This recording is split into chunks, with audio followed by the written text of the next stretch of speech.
ఓకేనా? చెక్.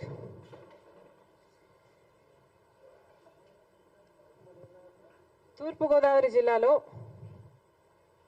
జగ్గంపేట నియోజకవర్గానికి సంబంధించి జగ్గంపేట కాంగ్రెస్ నాయకుడు మారోతి శివగణేష్ గారు 4 రోజులుగా నిరాహార దీక్ష చేస్తున్నారు.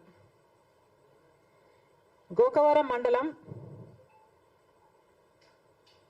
గుమ్మల్లదొడ్డి గ్రామంలో 4 రోజులుగా కాంగ్రెస్ పార్టీ ఆధ్వర్యంలో కాంగ్రెస్ పార్టీ నాయకుడు నిరాహార దీక్ష చేస్తున్నాడు.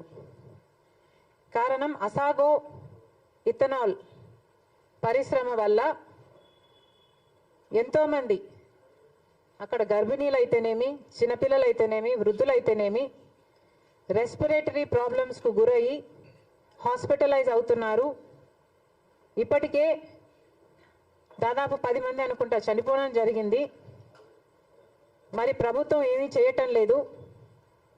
ఈ ఇథనాల్ పరిశ్రమని వెంటనే మూయించాలి అని డిమాండ్తో కాంగ్రెస్ పార్టీ నాయకుడు మారా ఇప్పటికీ 4 రోజులుగా నిరాహార దీక్ష చేస్తున్నారు. 10 గ్రామాలు, చుట్టుపక్కల ఉన్న 10 గ్రామాల వాళ్ళు మా పార్టీ చేస్తున్న ఈ కార్యక్రమానికి మద్దతు పలుకుతున్నారు. ప్రజల కోసం చేస్తున్న ఈ పోరాటంలో ఎంతోమంది ప్రజలు కూడా భాగమయ్యారు. కానీ ఇప్పటి వరకు కూడా ప్రభుత్వం స్పందించలేదు. ప్రభుత్వాన్ని కాంగ్రెస్ పార్టీ డిమాండ్ చేస్తుంది. 4 రోజులుగా అక్కడ ఎంతోమంది నిరాహార దీక్షలు చేస్తున్నా మీ కంటికి కనపడకపోతే, మీ కలెక్టర్ కానీ మీ యంత్రాంగం కానీ ఎవరు స్పందించకపోతే, మరి అక్కడ ఈ యంత్రాంగం ఇంకా ఉందా, బతికే ఉందా, లేకపోతే బతికే ఉంటే నిద్రపోతుందా? ప్రభుత్వం సమాధానం చెప్పాలి. మేమైతే మా పార్టీ నాయకులకి ఇక చాలు అని చెప్పినా వాళ్ళు అక్కడ నిరాహార దీక్ష విరమించడానికి సుముఖంగా లేరు. కానీ శివగణేష్ గారికి, వారి టీంకి పిసిసి అధ్యక్షురాలిగా ఇక ఈ నిరాహార దీక్ష విరమించమని కోరడమే కాదు, ఆజ్ఞాపిస్తున్నాం.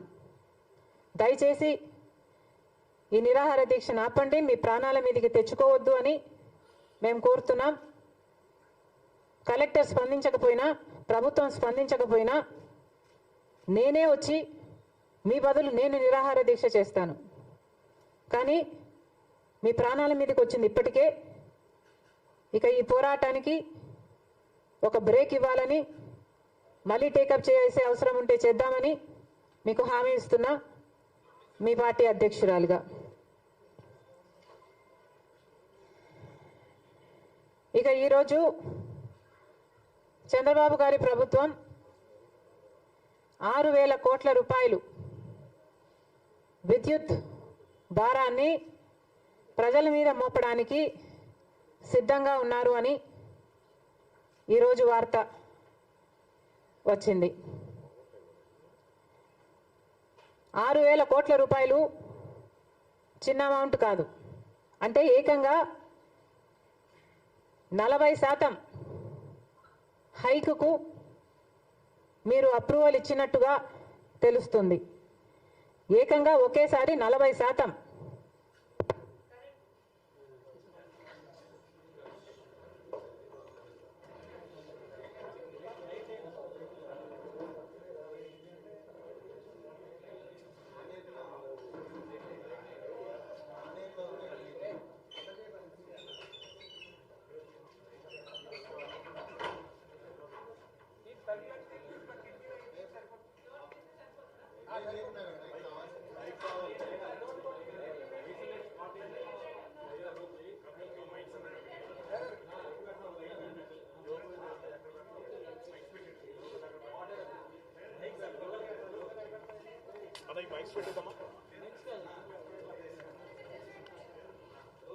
Yes, sir.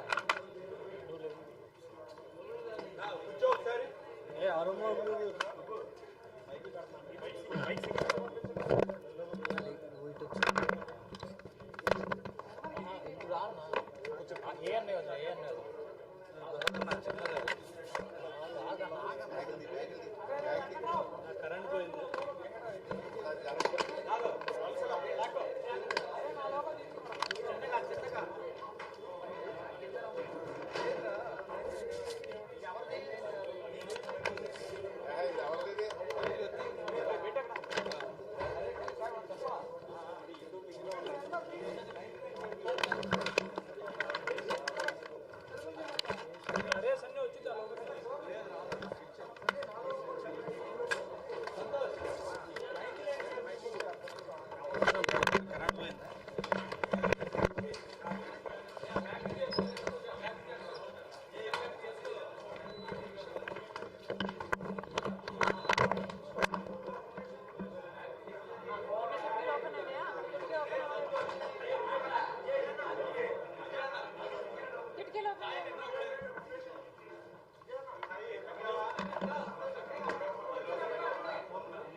లాగండియా తోయండియా మొబైల్ ఏమన్నా బయట నుంచో లోపల నుంచో తోయండి.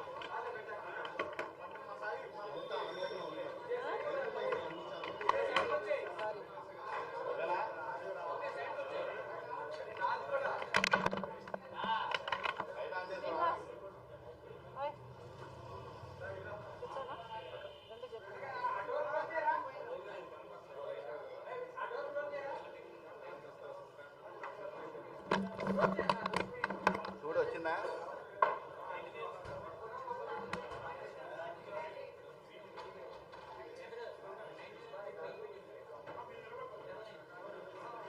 Okay, extremely sorry.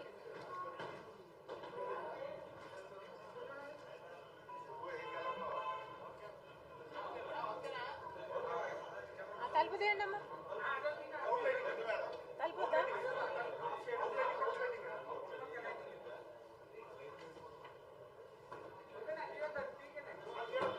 తలుపు లాక్ అంటే చేయండి.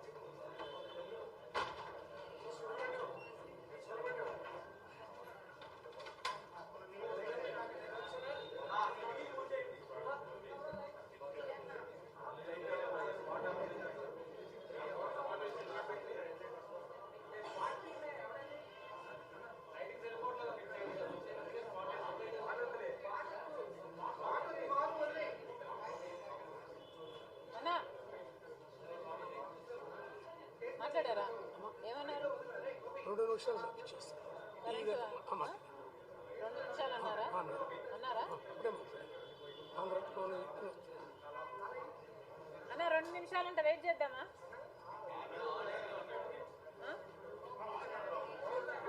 వచ్చిందా?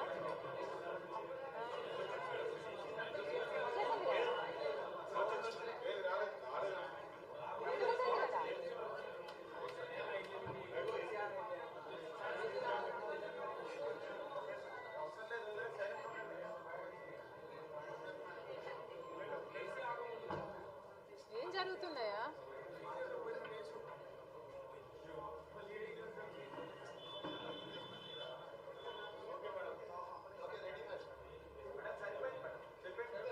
నేను కనిపిస్తున్నానా?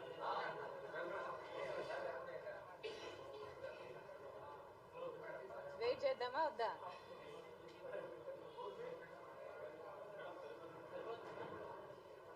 రెండు నిమిషాలు ఉంటే వస్తుంది అంటున్నారు కదా.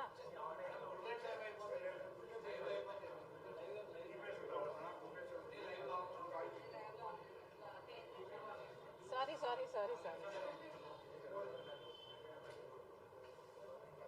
ఓకే,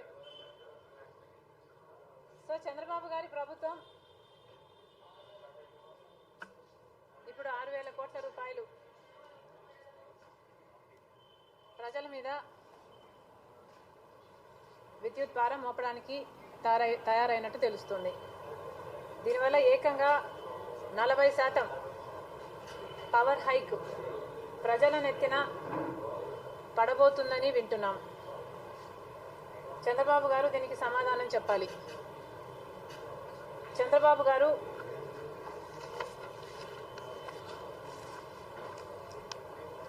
గారు ప్రతిపక్షంలో ఉన్నప్పుడు చంద్రబాబు గారు చెప్పిన మాట, వైసీపీ 5 ఏళ్ల అధికారంలో 11 సార్లు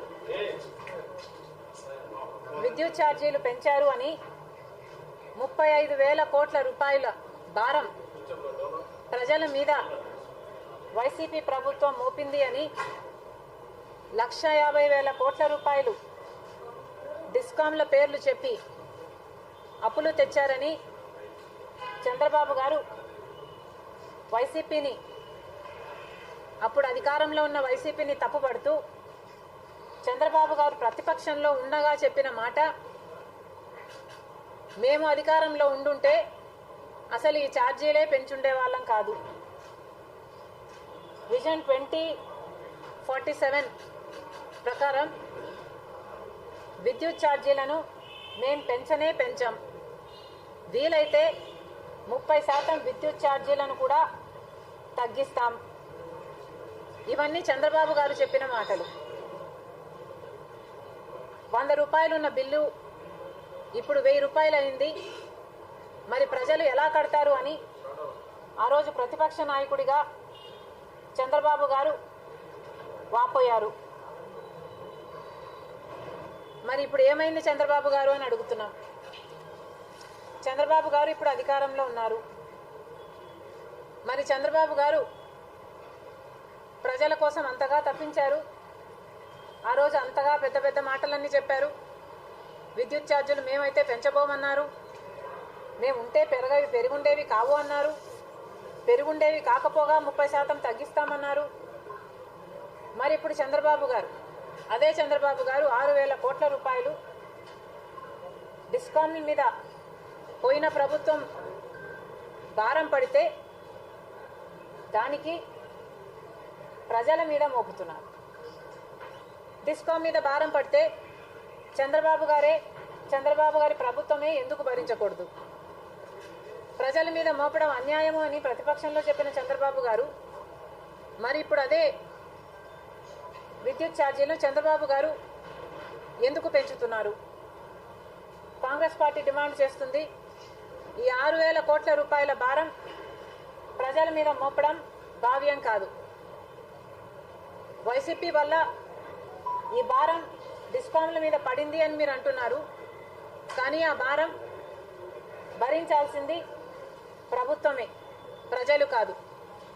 చంద్రబాబు గారి ప్రభుత్వమే దీన్ని మోయాలని, ప్రజల మీద దీన్ని మోపొద్దు అని కాంగ్రెస్ పార్టీ డిమాండ్ చేస్తుంది.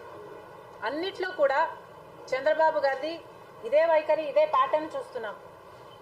ఆరోగ్యశ్రీకి సంబంధించి 1,000 కోట్లు 2,000 కోట్లు ఎంతో 1,200 కోట్లేమో బకాయిలుంటే దానికి కారణం వైసీపీ అంటున్నారు. ఫీజు రీయింబర్స్మెంట్ బకాయిలు 3,000 కోట్లు అయితే దానికి కారణం కూడా వైసీపీ అంటున్నారు. సూపర్ 6 అమలు ఎందుకు కావటం లేదు అంటే వైసీపీ ప్రభుత్వం 8 లక్షల కోట్ల రూపాయలు అప్పు చేసింది అంటున్నారు. ఇప్పుడు ఛార్జీలు ఎందుకు పెంచుతున్నారు అంటే దీనికి కారణం కూడా వైసీపీ 6,000 కోట్ల రూపాయల భారం పెట్టింది కాబట్టి అంటున్నారు. ఇది ఎక్కడి న్యాయం అని అడుగుతున్నాం. చంద్రబాబు గారు ముఖ్యమంత్రి కావడానికి కారణమే వైసీపీ మీదున్న చెడ్డ పేరు, యాంటీ ఇన్కంపెన్సీ. వైసీపీ వల్ల ప్రజలు విసిగిపోయారు కాబట్టే, వాళ్ళు 11 సార్లు కరెంటు ఛార్జీలను పెంచారు కాబట్టే మీకు ఓట్లేస్తే మళ్ళీ మీరు అధికారంలోకి వచ్చిన 4 నెలలకే ఈ 6,000 కోట్ల రూపాయలను మళ్ళీ ప్రజల మీదనే మోపితే ఇక మీకు వైసీపీకి ఏమిటి తేడా? చంద్రబాబు గారు సమాధానం చెప్పాలి. చంద్రబాబు గారు సూపర్ 6 అమలు చేస్తామని చెప్తే కదా ప్రజలు ఓట్లేశారు. మరి సూపర్ 6 అమలు ఏమైతుందో చంద్రబాబు గారు సమాధానం చెప్పాలి. కనీసం ఫ్రీ బస్సు కూడా the cheapest of the schemes కూడా చంద్రబాబు గారు అమలు చేయడానికి సంకోచిస్తున్నారు అంటే మరి ఇక పెద్ద స్కీములు ఎలా అమలు చేస్తారు అని కాంగ్రెస్ పార్టీ ప్రశ్నిస్తుంది. అసలు చంద్రబాబు గారు బీజేపీ పార్టీతో పొత్తు పెట్టుకుందే డబ్బుల కోసం, రాష్ట్రానికి మేలు చేయడం కోసం, మన రాష్ట్రానికి నిధులు తేవడం కోసం అని కదా చెప్పింది. మరి అలాంటప్పుడు చంద్రబాబు గారి బాధ్యత కాదా బీజేపీ మెడలు వంచైనా సరే మనకు కావాల్సిన నిధులు తెచ్చుకోవడమైనా, మనకు కావాల్సిన మేలులు తెచ్చుకోవడమైనా? ప్రత్యేక హోదా ఇస్తామని మోడీ గారు చెప్పి 10 సంవత్సరాలు అయిపోయింది. 10 సంవత్సరాల ప్రత్యేక హోదా ఇస్తామన్నారు, ఇవ్వలేదు. ఒక్కటంటే ఒక్క హామీ కూడా నిలబెట్టుకోవడం లేదు బీజేపీ పార్టీ. మరి అలాంటప్పుడు బీజేపీ పార్టీకి ఎందుకు మద్దతు ఇస్తున్నారు? ఈ చంద్రబాబు గారే కాదు, వైసీపీలోని జగన్మోహన్ రెడ్డి గారు కూడా మొత్తం 25 మంది ఎంపీలు ఆ కాలమైనా ఈ కాలమైనా, ఆ 5 ఏళ్ళైనా ఈ 5 ఏళ్ళైనా మొత్తం బీజేపీ పార్టీకే ఉడిగలు చేస్తున్నారు. మరి అలాంటప్పుడు మన ప్రజలకు ఒరిగేదేమిటి? మన ప్రజలకు ఏ లాభం వస్తుందని? కనీసం విద్యుత్ ఛార్జీలను కూడా, ఈ 6,000 కోట్ల రూపాయలను కూడా మీరు భరించలేని పరిస్థితిలో ఉన్నారు, ప్రజల మీద మోపుతున్నారు అంటే ఇక మీరు ఎందుకు పొత్తు పెట్టుకున్నట్టు? ఏం సాధిస్తున్నట్టు? చంద్రబాబు గారు సమాధానం చెప్పాలి. మళ్ళీ కాంగ్రెస్ పార్టీ డిమాండ్ చేస్తుంది, దయచేసి 6,000 కోట్ల రూపాయల భారాన్ని ప్రజల మీద మోపకండి, మోపితే కాంగ్రెస్ పార్టీ ఊరుకోదు. మళ్ళీ హెచ్చరిస్తున్నా, వైసీపీకి వచ్చిన చెడ్డ పేరే మీకు కూడా రాబోతుంది. మళ్ళీ ఇసుక కూడా అలాగే తయారైంది, మళ్ళీ అదొక మాఫియా లాగా తయారైంది. ఉచితం అంటూనే ఉచితం చుట్టూ ఉన్న ఖర్చులన్నీ పెంచేస్తున్నారు.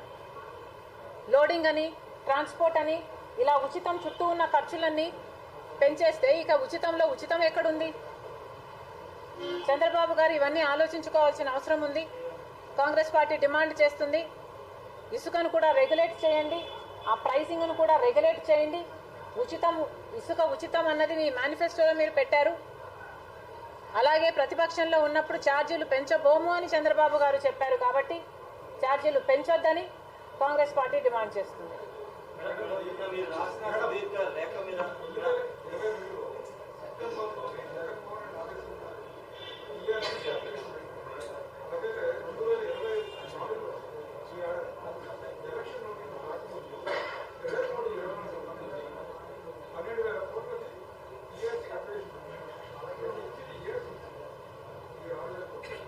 ఏదైనా కానీ ప్రజల మీద మోపడం అన్యాయం కదా.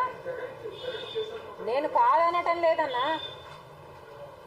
అట్లనే ఆరోగ్యశ్రీ అయినా, ఫీజు రీయింబర్స్మెంట్ అయినా జగన్మోహన్ రెడ్డి గారి సర్కారే బకాయిలు పెట్టుండొచ్చు. కానీ ఇప్పుడు అధికారంలో ఉన్నది చంద్రబాబు గారు కదా. మేము అధికారంలో ఉంటే మేము పెంచము అన్నది చంద్రబాబు గారు కదా. మరి చంద్రబాబు గారు పెంచడం అన్యాయం కదా అంటున్నాం.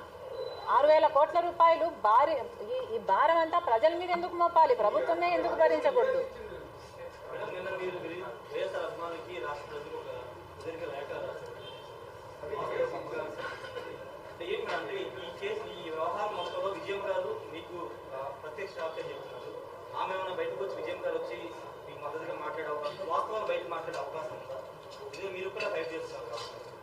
విజయమ్మ గారు మాట్లాడతారో లేదో విజయమ్మ గారు డిసైడ్ చేసుకోవాలి. నేనైతే నిన్న సుబ్బారెడ్డి గారు మీడియా ముందు మాట్లాడడం జరిగింది.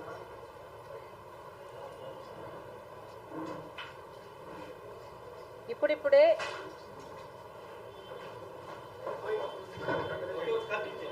ఈ మైకా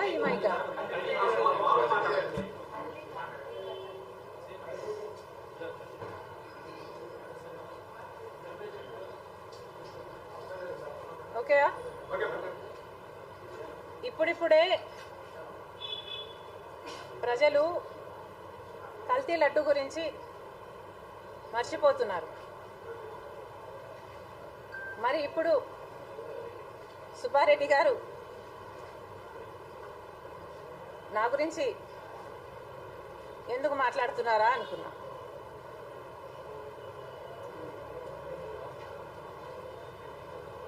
నిజానికి సుబ్బారెడ్డి గారు ఏం మాట్లాడారో ఒకసారి చూసి చెప్తామా.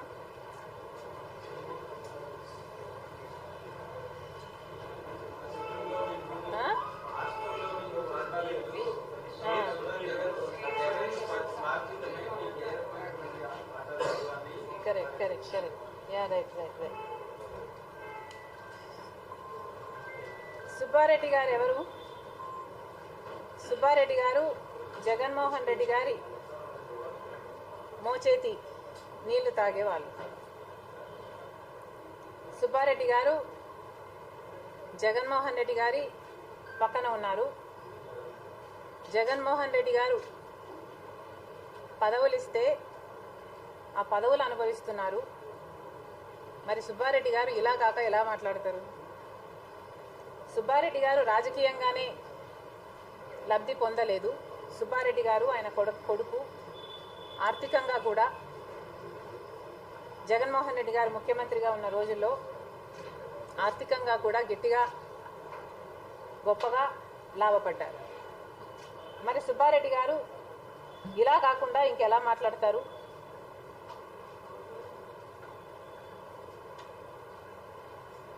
ఒక సుబ్బారెడ్డి గారే కాదు, రేపు సాయిరెడ్డి గారు కూడా మాట్లాడొచ్చు. ఎందుకంటే సాయిరెడ్డి గారు కూడా వాళ్ళ టీంలోనే ఉన్నాడు, వాళ్ళ మోచేతి కిందే ఉన్నారు. రేపు వాళ్ళు మాట్లాడినా ఆశ్చర్యపోనవసరం లేదు. కానీ తెలిసి కూడా సుబ్బారెడ్డి గారైనా, వైవి సుబ్బారెడ్డి గారైనా, సాయిరెడ్డి గారైనా జగన్మోహన్ రెడ్డి గారి పక్షాన ఉన్నారు అని తెలిసి కూడా నిన్న నేను వాళ్ళ పేర్లను నేను రాసిన లెటర్లో ఇంక్లూడ్ చేయడం జరిగింది.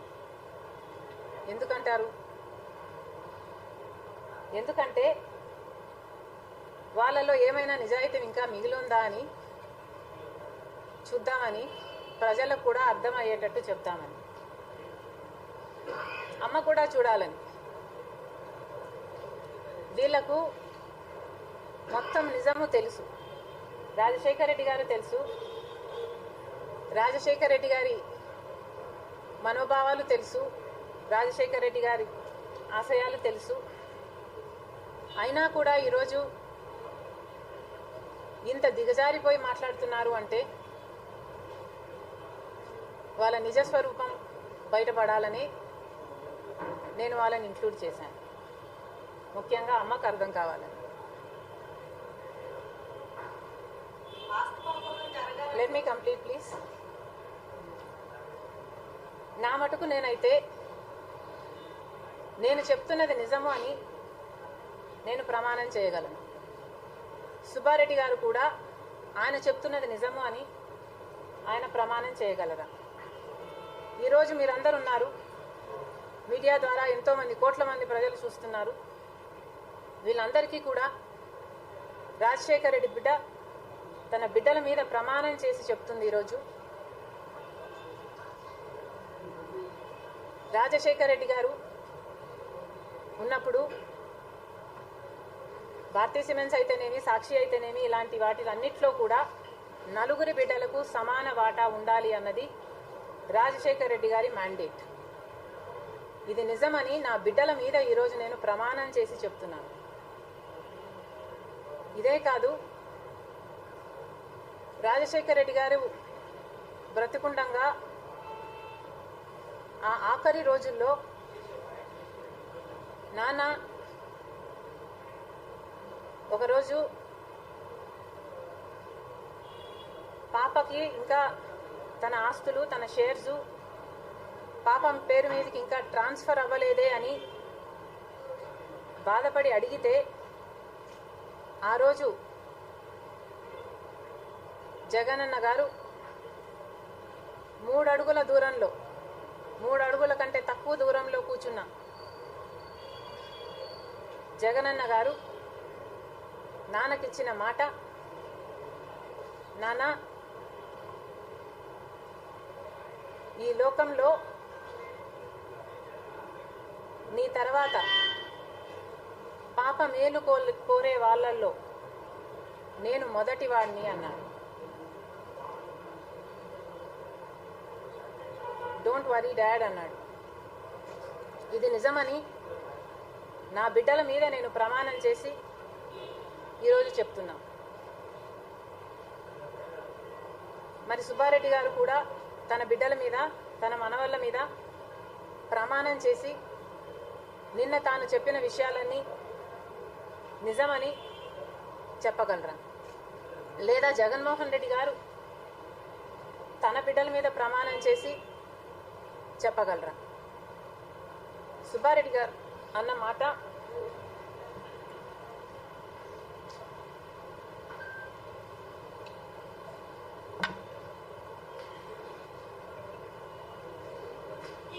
భారతీకైతేనేమి, జగతికైతేనేమి వాళ్ళ పేర్లు పెట్టుకున్నారట. వాళ్ళ పేర్లు పెట్టుకునేటట్టు ఆ రోజు కుదిరింది కాబట్టి ఆ ఆస్తులన్నీ జగన్మోహన్ రెడ్డి గారి, భారతి గారి అనట. ఆ రోజు వాళ్ళ పేర్లు పెట్టుకోగలిగారు అంటే దానికి కారణం మేము అభ్యంతరం చెప్పలేదు కాబట్టి. ఆ రోజు వాళ్ళ పేర్లు పెట్టుకోగలిగారు అంటే దానికి కారణం రాజశేఖర్ రెడ్డి గారు సరే ఏదో ఈ పేర్లు పెట్టుకుంటాము అని వాళ్ళు ముచ్చట పడుతున్నారు కాబట్టి పేర్లు పెట్టుకున్నంత మాత్రాన ఏం నష్టంలే అని రాజశేఖర్ రెడ్డి గారు అనుమతించారు కాబట్టి ఆ రోజు ఆ పేర్లు పెట్టుకోవడం వీలైంది. పేర్లు పెట్టుకున్నంత మాత్రాన ఆస్తులు మొత్తం వాళ్ళే అవ్వాలని రూల్ ఎక్కడైనా ఉందా? లేదు కదా. ఇంకా సుబ్బారెడ్డి గారు ఏమన్నారు? ఆస్తులన్నీ జగన్మోహన్ రెడ్డి గారి కాబట్టే జగన్మోహన్ రెడ్డి గారు జైలుకు వెళ్ళారట. మరి ఆస్తులు నావైతే నేను కూడా జైలుకు వెళ్ళాలి కదా అన్నారు సుబ్బారెడ్డి గారు. మరి ఆ లెక్కన ఆస్తులు భారతి గారి అయితే భారతి గారు కూడా జైలుకి వెళ్ళాలి కదా. మరి ఇన్ని రోజులు ఆస్తులు, షేర్లు భారతి గారి పేరు మీద ఉండి కూడా భారతి గారు జైలుకు వెళ్ళలేదు కదా. ఆస్తులు ఉన్నంత మాత్రాన జైలుకు వెళ్ళాలి అని రూల్ ఏం లేదు. ఆస్తులు ఉన్నప్పుడు ఆపరేషన్స్ ఎవరు చేశారు అన్నది చూసి వాళ్ళ మీద కేసులు ఉంటే ఉండొచ్చు. సుబ్బారెడ్డి గారు మాట్లాడే ముందు ఒకసారి ఆలోచించుంటే బాగుండేది. అయినా సుబ్బారెడ్డి గారిని ఒక మాట అడుగుతున్నా, ఎవరైనా ఒక గిఫ్ట్ ఇచ్చేది ఉంటే ఆ గిఫ్ట్ కోసం ఒక MOU రాసుకుంటారా? ఇప్పుడు మీరే ఉన్నారు, మీ అక్క చెల్లెలకి ఒక గిఫ్ట్ ఇవ్వాలనుకున్నారు. మీరు ఇవ్వాలనుకుంటే ఆ గిఫ్ట్ ఇస్తారు, మీరు ఇవ్వద్దు అనుకుంటే ఆ గిఫ్ట్ ఇవ్వరు. అది మీదైనప్పుడు మీరు నేను గిఫ్ట్ ఇస్తాను అని MOU రాసిస్తారా? మీరు MOU రాశారు అంటేనే దానికి అర్థం ఏమిటి? మీకు ఇవ్వాల్సిన ఆబ్లిగేషన్ ఉంది కాబట్టి MOU రాశారు. మీకు ఇవ్వాల్సిన బాధ్యత ఉంది అని మీకు తెలుసు కాబట్టి మీరు MOU ఇచ్చారు. సుబ్బారెడ్డి గారు సమాధానం చెప్పాలి. ఎవరు ఒక గిఫ్ట్గా ఇవ్వాలనుకుంటే ఆయన ఆస్తి ఆయనది, ఆయన గిఫ్ట్గా ఇవ్వాలనుకున్నాడు కాబట్టి MOU ఇచ్చాడట అంటున్నారు. అది కూడా తన చేతుల్లో లేని ఆస్తుల గురించి ఆయన MOU ఇచ్చాడట. ఎవరు అలా ఇయ్యారండి? MOU ఇచ్చారు అంటేనే వాళ్ళు ఆబ్లిగేట్ అయ్యారు కాబట్టే MOUల మీద సంతకాలు పెట్టడం జరిగింది. MOUలో ఉన్నది వాళ్ళు ఎగ్జిక్యూట్ చేయాలి అన్న వాళ్ళ బాధ్యత వాళ్ళకు తెలుసు కాబట్టే ఆ రోజు MOU రాయడం జరిగింది, సంతకం పెట్టడం జరిగింది. అలాగే MOUలో ఉన్న క్లాస్ నెంబర్ 4.2లో చాలా స్పష్టంగా సరస్వతి సిమెంట్స్ అటాచ్ కాలేదు, సరస్వతి షేర్స్ అటాచ్ కాలేదు కాబట్టి సరస్వతి షేర్స్ని వెంటనే ట్రాన్స్ఫర్ చేస్తాము. ట్రాన్స్ఫర్ అనే పదాన్ని నేను అండర్లైన్ చేస్తున్నాను ఇక్కడ. సరస్వతి షేర్స్ని వెంటనే ట్రాన్స్ఫర్ చేస్తాము. సైన్ చేస్తున్న ఈ MOU ఇంప్లిమెంట్ అయిన వెంటనే, అంటే సైన్ చేస్తున్న ఈ MOU రిజిస్ట్రేషన్ అయిన వెంటనే, పులివెందలో రిజిస్టర్ అయింది MOU, రిజిస్ట్రేషన్ అయిన వెంటనే ట్రాన్స్ఫర్ చేస్తాము. ట్రాన్స్ఫర్ అనే పదం అండర్లైన్ చేస్తున్నాను నేను. క్లాస్ నెంబర్ 4.2 MOUలో ఉంది, చదువుకోండి. వెంటనే చేస్తాము అని MOUలో మరి ఎందుకు రాశారు? మీకు తెలుసు అది అటాచ్ కాలేదని మీకు తెలుసు, ట్రాన్స్ఫర్ చేయొచ్చని మీకు తెలుసు, చేయగలమని మీకు తెలుసు, చెయ్యాలి అని మీకు తెలుసు, అది మీ బాధ్యత అని తెలుసు, మీ ఆబ్లిగేషన్ అని మీకు తెలుసు. ఇవన్నీ తెలిసి కాదా ఆ రోజు ఎంఓయూ చేసింది మీరు?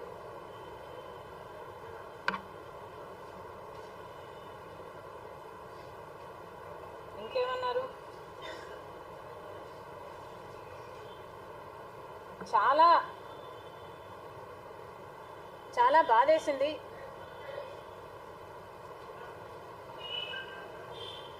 జగన్మోహన్ రెడ్డి గారు చాలా సునాయాసంగా, చాలా సులభంగా అన్ని ఇళ్లలో ఉండే విషయమే ఇది. గర్గర్కి కహాని అన్నారు. ఏదండి గర్గర్కి కహాని? కన్న తల్లిని కోర్టుకు ఈడ్చడం గర్గర్కి కహానియా? ఇది ప్రతి ఇంట్లో జరిగే విషయమా? ఇక్కడ కన్న తల్లి మీద కేసు పెట్టిన దౌర్భాగ్యుడు ఇంకెవరైనా ఉన్నారా ఈ రూమ్లో? ప్లీజ్ ఒకసారి ఎన్లైటన్ మీ. ఏమన్నా ఎవరైనా ఉన్నారా? ఇది గర్గర్కి కహాని అన్నారు. అందరి ఇళ్లలో జరిగే విషయమే అన్నట్టు మాట్లాడుతున్నారే. అంత సునాయాసంగా, అంత సులభంగా మీరు మాట్లాడగలుగుతున్నారంటే మీకు మానవత్వం లేదా? మీకు ఇమోషన్స్, సెంటిమెంట్స్ లాంటివి లేవా? ఒక సజ్జల గారు మాట్లాడితేనో, లేకపోతే ఇంకొక ఎవరు పేరునియో ఎవరో మాట్లాడితేనో, లేక ఆఖరికి సాక్షి రాసిన నేను పెద్దగా పట్టించుకోను. కానీ నిన్న సుబ్బారెడ్డి చిన్నాన మాట్లాడాడు అంటే నాకు తెలియకుండానే కళ్ళల్లో నీళ్లు తిరిగాయి. ఎందుకు చిన్నానా అని అనుకున్నా. నా బిడ్డలు మీ ముందు పెరగలేదా? నా బిడ్డలు మిమ్మల్ని తాత అని పలకరించలేదా? ఎందుకు నా బిడ్డలకు అన్యాయం చేయాలనుకున్నారు? ఏది నిజమో ఏది నిజం కాదో మీకు తెలియదా?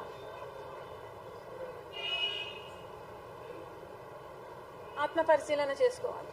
దేవుడు ఉన్నాడు, చూస్తున్నాడు. నాన్న కూడా ఎక్కడో బ్రతికే ఉన్నాడు స్వర్గంలో, చూస్తున్నాడు. గుర్తుపెట్టుకోవాలని కోరుతున్నాను. సందర్భం వచ్చింది కాబట్టి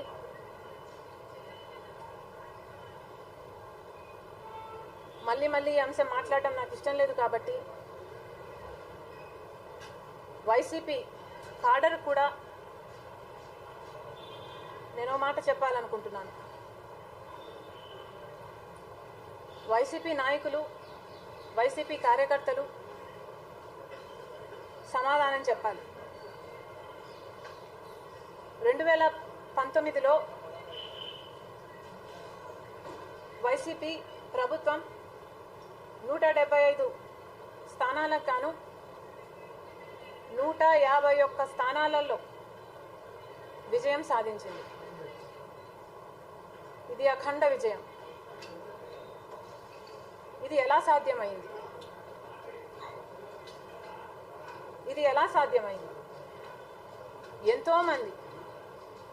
ఎంతోమంది రాజశేఖర రెడ్డి గారి అభిమానులు, రాజశేఖర రెడ్డి గారి పేరు మీద పెట్టిన పార్టీ కాబట్టి రాజశేఖర రెడ్డి గారి ఆశయాలను నిలబడతాయి అన్న నమ్మకంతో ఎంతో కష్టపడితే, ఎన్నో త్యాగాలు చేస్తే ఈ విజయం సాధ్యమైంది.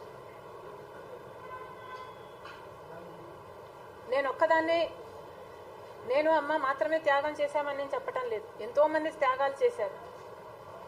కానీ అమ్మ నేను కూడా మా చేతనైన దానికంటే ఎక్కువ చేశాను. అమ్మకైతే మోకాళ్ళ నొప్పులున్నాయి, పాదాలలో నొప్పులున్నాయి. అప్పుడప్పుడు క్యాంపెయినింగ్లో రాత్రులు ఏడ్చేది ఆ నొప్పులకి భరించలేక.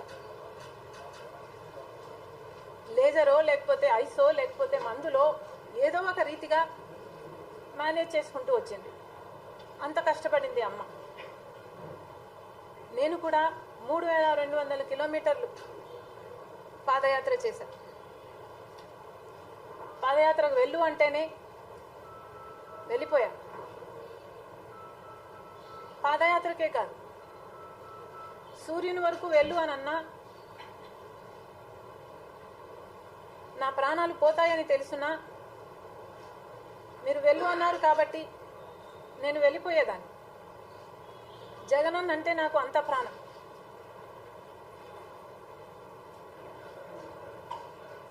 మరి వైసీపీ నాయకుల్ని కార్యకర్తలను అడుగుతున్నా, నేనేం తక్కువ చేశాను? నేనేం తప్పు చేశాను? ఒకటైనా చెప్పండి, ఒకటే చెప్పండి, ఒక్క కారణం చెప్పండి. నేను జగన్మోహన్ రెడ్డి గారి కోసం 19 మంది బై ఎలక్షన్లు వస్తే బై ఎలక్షన్ల కోసం తిరిగాం. నేను అమ్మ ఎంతో మందిని గెలిపించుకున్నాం. సమైక్య ఆంధ్ర కోసం తిరగమంటే తిరిగాను. ఎక్కడ ఏ అవసరం వస్తే అవసరానికి తిరిగాను. తెలంగాణలో ఓదార్పు యాత్ర కోసం తిరిగాను. 3200 కిలోమీటర్లు పాదయాత్ర చేశాను. 2 ఎలక్షన్లలో క్యాంపెయిన్ చేశాను. బాయ్ బాయ్ బాబు క్యాంపెయిన్ అయితే ఆ ఎలక్షన్కు సంబంధించి the best campaign in India అని పీకే గారు అన్నారు. అంత సక్సెస్ఫుల్గా జరిగింది ఆ క్యాంపెయిన్. మరి నేను జగన్మోహన్ రెడ్డి గారి కోసం ఇన్ని చేశాను కదా, మరి జగన్మోహన్ రెడ్డి గారు నా కోసం ఏం చేశారు? ఒకటైనా చేశారా? ఒక్క మేలైనా చేశారా? జగన్మోహన్ రెడ్డి గారి జన్మంతటికి తన చెల్లెల కోసం ఇది చేశాను అని జగన్మోహన్ రెడ్డి గారు చెప్పుకోగలరా? ఈరోజు జగన్మోహన్ రెడ్డి గారు నాకు నా బిడ్డలకు అన్యాయం చేస్తున్నారు అన్నది పచ్చి నిజం.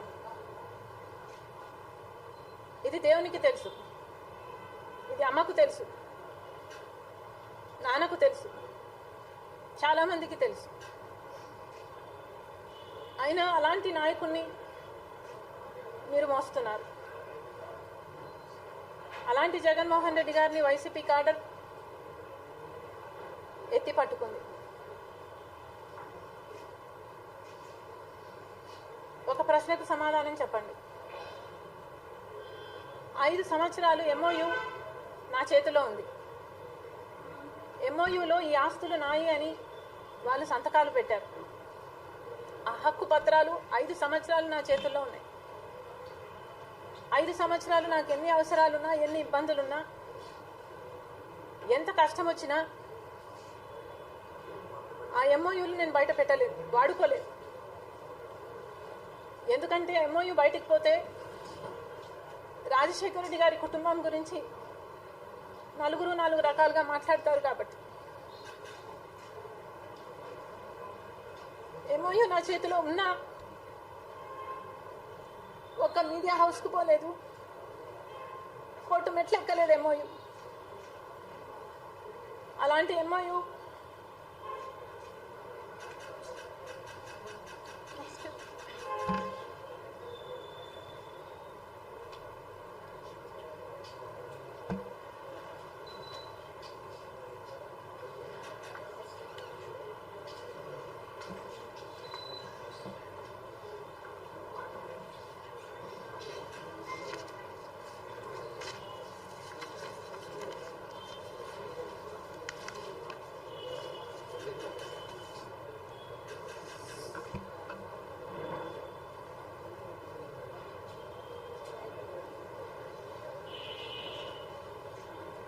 అలాంటి ఎంఓయూ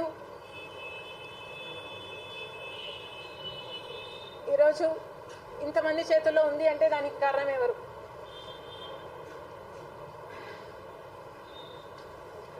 ఈరోజు విజయమ్మ గారిని, రాజశేఖర రెడ్డి గారి భార్యని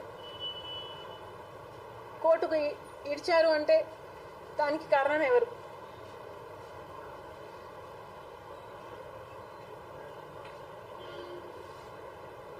ఒక కొడుకే తన తల్లిని కోర్టుకు ఈడ్చడము అంటే అది దుర్మార్గం కాదా? అయినా ఆ తల్లి అలాంటి కొడుకుని ఎందుకు కన్నాను, అలాంటి కొడుకుని చంపేస్తే బాగుండు కదా చిన్నప్పుడే అన్న మాటలు మాట్లాడటం లేదండి. నేను ఇంకా ఎందుకు బతుకున్నాను, ఇది చూడ్డానికే బ్రతుకున్నానా అని బాధపడుతుంది.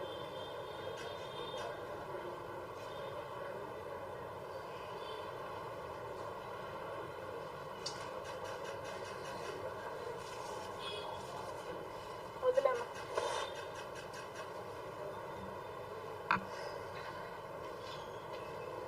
అంటే జగన్మోహన్ రెడ్డి గారు ఏం చెప్తున్నారు దీనివల్ల?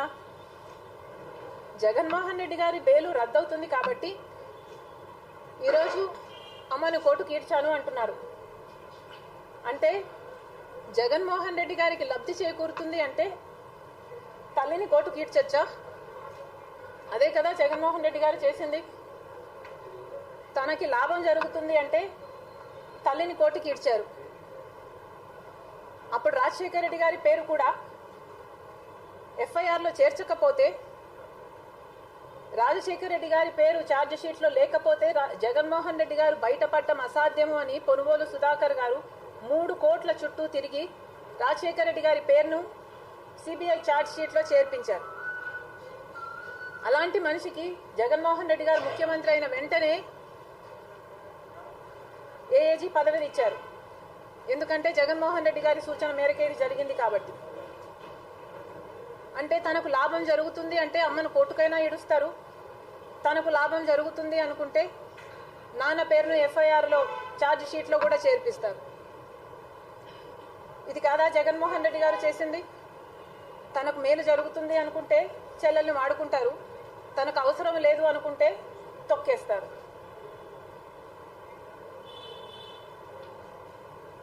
వైసీపీ నాయకులు, కార్యకర్తలు ఆలోచించుకోవాల్సిన అవసరం ఉంది.